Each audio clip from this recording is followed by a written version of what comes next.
అక్రమమైన building కట్టడం మొదలు పెడితే వితౌట్ నోటీస్ అధ్యక్ష చట్టం చెప్తా ఉంది. చట్టం no notice will be given, will be demolish. అక్రమ కట్టడం అంటే ఇమ్మీడియట్ డిమాలిషన్ అధ్యక్ష. దాని స్పేర్ చేసే ప్రశ్నలు కదా. హైకోర్టు అన్నది ఇంకా అందరినీ ఇష్టం వచ్చినట్టు కట్టుకొని బీఆర్ఎస్ పెట్టడానికి మరి పర్మిషన్ కి తతంగం అయితే అవమానకరంగా మాట్లాడి తలకాయ కొట్టిస్తున్న పని. అందుకోసం ఈ అక్రమ కట్టడాలు రాష్ట్రంలో ఎట్టి పరిస్థితులలో అనుమతించం అధ్యక్ష. ఎవరైనా మంచిది. ఎవరైనా ఇల్లీగల్ లేఅవుట్లు వేసినా, ఇల్లీగల్ బిల్డింగులు కట్టినా, నిబంధనలు సరిగ్గా అమలు చేయకపోయినా ఆ మున్సిపల్ సిబ్బంది మీద చర్యలు తీసుకోవడంతో పాటుగా నోటీస్ ఇవ్వకుండా కూల్చేసే అధికారం కూడా ప్రభుత్వానికి ఉంది. నోటీస్ ఇవ్వకుండా కూల్చేసే అధికారం కూడా ప్రభుత్వానికి ఉంది. వేల ఇండ్లు కూలగొట్టిండు. ఒక్కటి కాదు, రెండు కాదు. ఇదే హైదరాబాద్ లో బోరబండ పక్కనే ఉండే సున్నం చెరువులో, మీ జూబ్లీ హిల్స్ పక్కనే ఉండే అన్ని బస్తీలలో మొత్తం ఇండ్లు కూలగొట్టిండ్రు.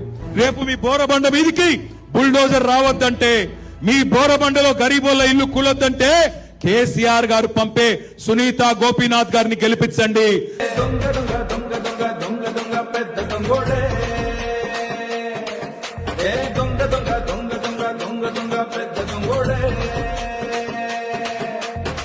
ప్రజల కోసం పని చేయకుండా ఫ్యామిలీని పోషిస్తాడే.